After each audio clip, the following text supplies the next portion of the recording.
बिस्मिल्लाहिर्रहमानिर्रहीम।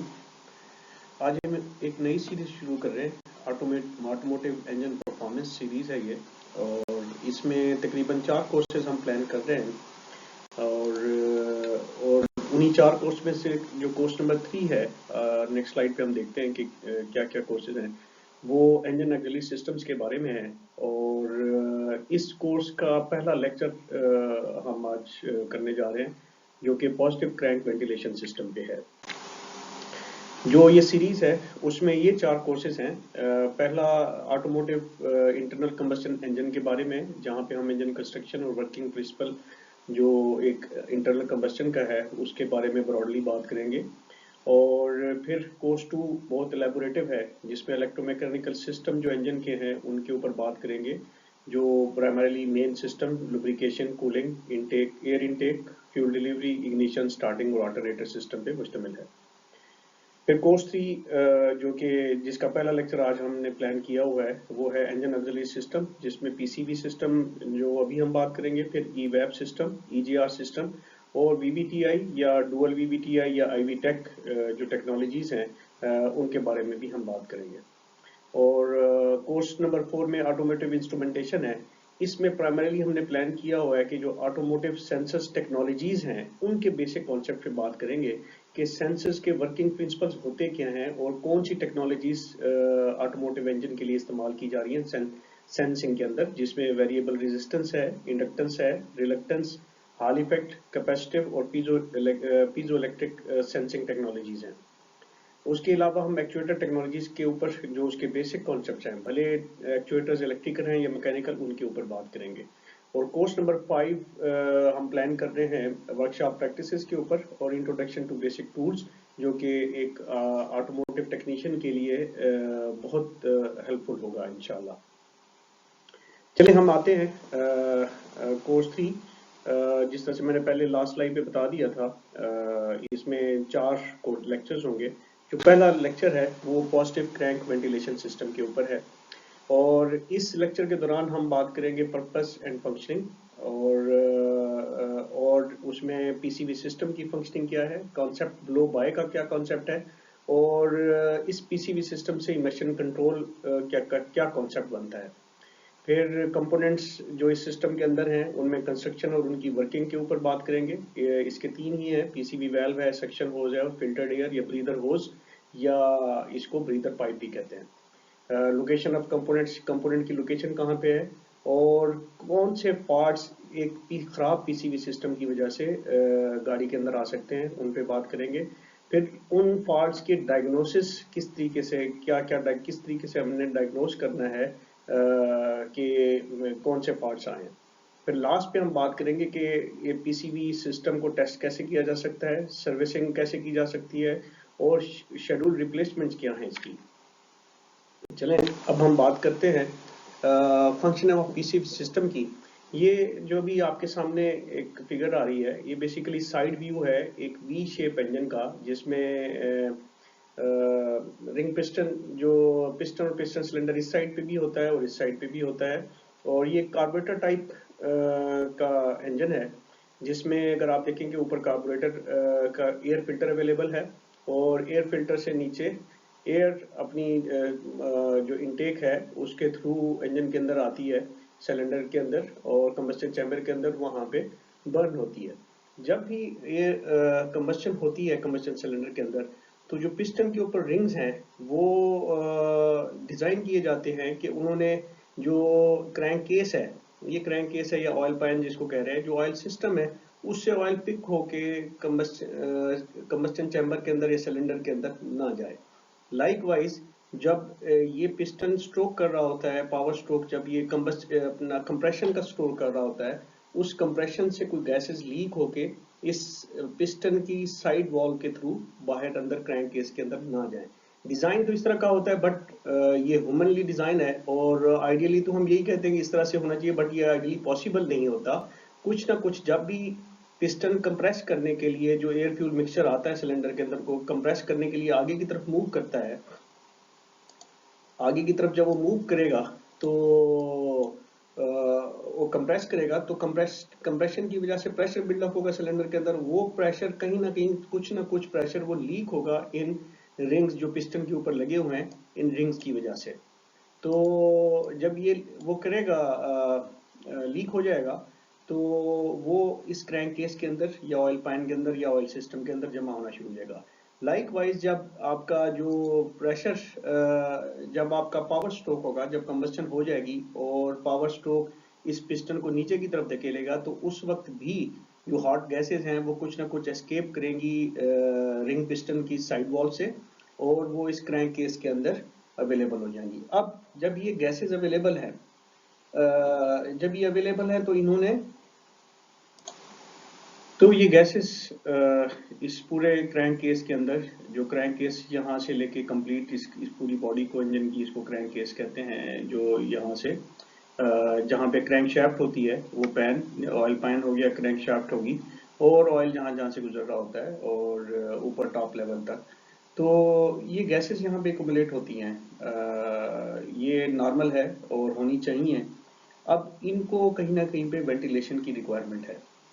तो इसको वेंट कराने के लिए एक सिस्टम पूरा उन्होंने इंजीनियर्स ने बिल्डअप किया है, जिसमें एक पीसीवी वाल्व है, एक पीसीवी होज है, जिसको सक्शन होज भी कहते हैं, और यहाँ से ये बिल्डअप होके ये गैसेस यहाँ से एक्युमुलेट होके इस वाल्व के थ्रू, इस पाइप के थ्रू दोबारा इनटेक मैनिफोल्ड में आती हैं और दोबारा से कंबस्शन चैम्बर में आके बर्न हो जाती हैं। फिर जब ये गैसेस बाहर वेंटिलेट कर रही हैं, तो कुछ ना कुछ अंदर आपको वेंटिलेशन के लिए एयर भी चाहिए, तो फिल्टर्ड एयर आती है इस सिस्टम से, और यहाँ पे आके ये पूरे का पूरा एक सर्कल बनता है। ये गैसेस हैं वेंटिलेशन पाइप से आपके क्रैंक केस के अंदर directly, not combustion chamber, crank case के अंदर डायरेक्टली एयर आएगी, फ्रेश एयर और क्लीन एयर, और फिर वो जो गैसेस हैं वो, और साथ में जो हॉट गैसेस हैं या कंबस्टेड गैसेस हैं जो कि इधर से रिंग पिस्टन के थ्रू यहाँ पे आई हैं, वो सारी की सारी निकल के पीसीबी वाल्व के साथ ये पूरे का पूरा सर्कल चलता रहता है। तो ये फंक्शनिंग है पीसीबी सिस्टम की। आगे हम चलते हैं इसी को दोबारा समझने के लिए। लास्ट पिक्चर के ऊपर हमने देखा था कि वो एक काइंड ऑफ है जिसके ऊपर फिल्टर ऊपर था, कार्बोरेटर टाइप एक इंजन था। ये एक और इंजन है जिसका साइड व्यू दिखा रहे हैं। ये पिस्टन और सिलेंडर आपको शो हो रहा है, ये क्रैंक शाफ्ट है, और क्रैंक, ये पिस्टन रॉड है या क्रैंक रॉड भी इसको कहते हैं,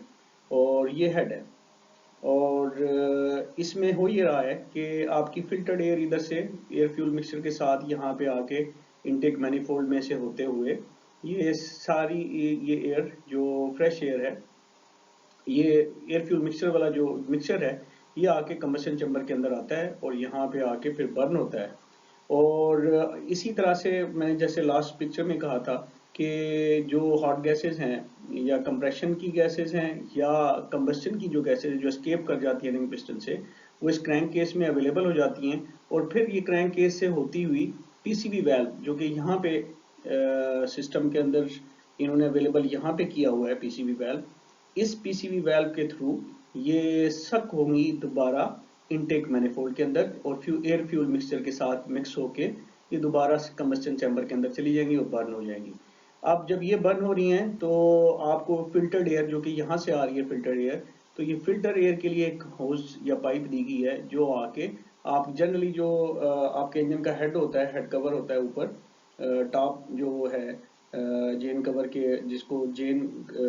एक जेन होता है, जेन के ऊपर एक कवर होता है, जेन कवर भी बोलते हैं, उसके ऊपर आप देखेंगे वहां पे एक होज अटैच होती है जो कि डायरेक्टली फिल्टर के फौरन बाद से उसकी पोर्ट ली जाती है और इसको यहाँ पे अटैच कर दिया जाता है। हम आगे तस्वीर के अंदर भी देखेंगे।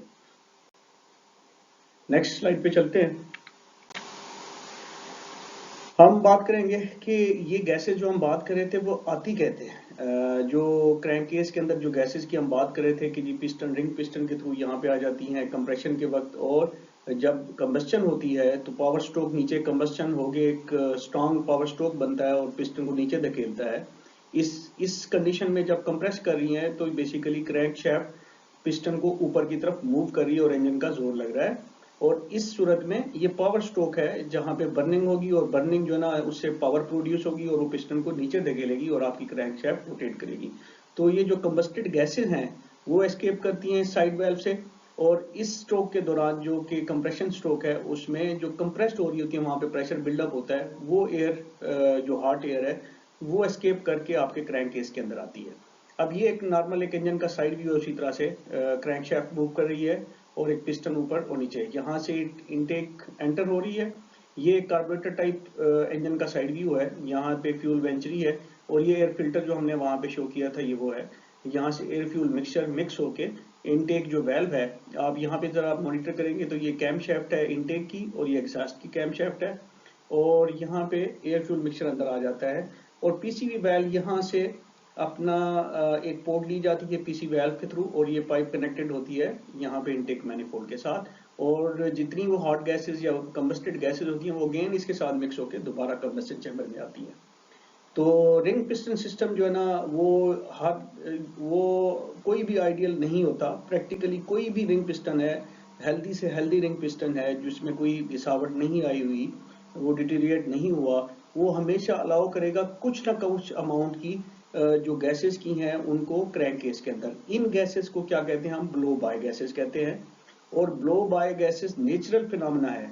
लेकिन ये अगर बढ़ जाए तो ये आपके कंप्रेशन लॉसेस में वो हो जाता है और आपके ऑयल को भी खराब करता है और ऑयल खाना भी शुरू कर देता है। जब ये रिंग पिस्टन आपके ज्यादा वॉर्न ऑफ हो जाते हैं, खराब हो जाते हैं, तो उसमें गैसेस जो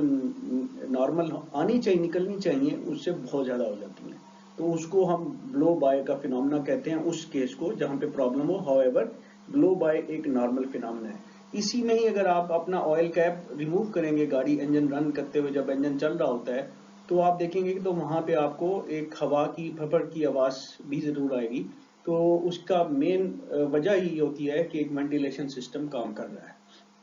तो ये ब्लो बाय का कंसेप्ट था जो हमने बात करनी थी। आगे हम बात करते हैं कि कंसेप्ट इमिशन कंट्रोल जो ब्लो बाय के लिए इंजीनियर्स ने दिया है उसका क्या कॉन्सेप्ट है। अब जब ये गैसेस निकलती हैं, इन्होंने कहीं ना कहीं जाना था, तो इनको निकालने के लिए इनिशियली ये किया गया था कि इसके लिए एक होज रख दी जाती थी जो कि एनवायरनमेंट के अंदर इन गैसेस को बाहर वेंटिलेट करती थी ताकि क्रैंक केस के अंदर कोई प्रेशर अकुमुलेट ना हो। अगर वो अकुमुलेट होगा तो पिस्टन के ऊपर बिला वजह का लोड डालेगा और लीकेजेस वगैरह भी आएंगी। तो अब ये चीज पोल्यूशन क्रिएट कर रही थी एटमॉस्फेयर के अंदर। इवेंचुअली इन्होंने इंजीनियर्स ने ये किया कि उनको वेंटिलेशन सिस्टम दे दिया गया और वेंटिलेशन एटमॉस्फेरिक में दे दी गई। जिस तरह से मैंने बात की शुरू में तो ये कुछ भी नहीं था और प्रॉब्लम्स आए तो उन्होंने एक होज दे दी जो कि एनवायरनमेंट में ओपन हो रही थी और सारी की सारी ये जो है, और इनके साथ साथ ऑयल के जो फ्यूम्स बनते थे गर्म होने के ऊपर वो भी सारे के सारे एटमॉस्फेयर में जा रहे थे और पॉल्यूट कर रहे थे एटमॉस्फेयर को। तो जैसे जैसे रिस्ट्रिक्शन बढ़ती रही, लोगों को आइडिया होता गया इंजीनियर्स को कि जी ये तो पॉल्यूट कर रहे हैं, तो उसी तरह से इनकी रिक्वायरमेंट भी बढ़ती रही और इसी तरह से जो फ्यूल ऑप्टिमाइजेशन है कि फ्यूल बचाना है, फ्यूल इकोनॉमी लेनी है, तो उन्होंने कहा जी ऑयल के वेपर्स भी बड़े कारआमद है और ये हाइड्रोकार्बन हैं, इनको उन्होंने इसी वजह से इसके अंदर एक पीसीबी सिस्टम बना दिया कि ये गैसेस बड़े तरीके के साथ एक पूरे प्रिंसिपल के थ्रू ये बाहर निकलें और इनटेक मैनिफोल्ड के थ्रू अंदर आए, दोबारा बर्न हो, और जब बर्न होकर जो एग्जॉस्ट है, एग्जॉस्ट के आगे उन्होंने कैटालिटिक कन्वर्टर लगा दिया कि जो हार्मफुल गैसेस जो पोल्यूट कर सकती थी एग्जॉस्ट के थ्रू, कैटालिटिक कन्वर्टर उन गैसेस को न्यूट्रलाइज करता है और उनको वो बहुत लेस पोल्यूटेंट होती हैं एटमॉस्फेयर के अंदर। अगर जिस गाड़ी में कैटालिटिक नहीं है वो ज्यादा हार्मफुल गैसेस होती हैं, भले बर्न होके भी आती हैं, उनके अंदर कार्बन मोनोऑक्साइड, नाइट्रोजन मोनोऑक्साइड और वो बहुत ही जहरीली गैसेस हैं जो कि एनवायरनमेंट को पोल्यूट करती हैं। तो कैटालिटिक कन्वर्टर हेल्पफुल हो जाता है। तो ये कॉन्सेप्ट था एमिशन कंट्रोल का ब्लो बाय के लिए।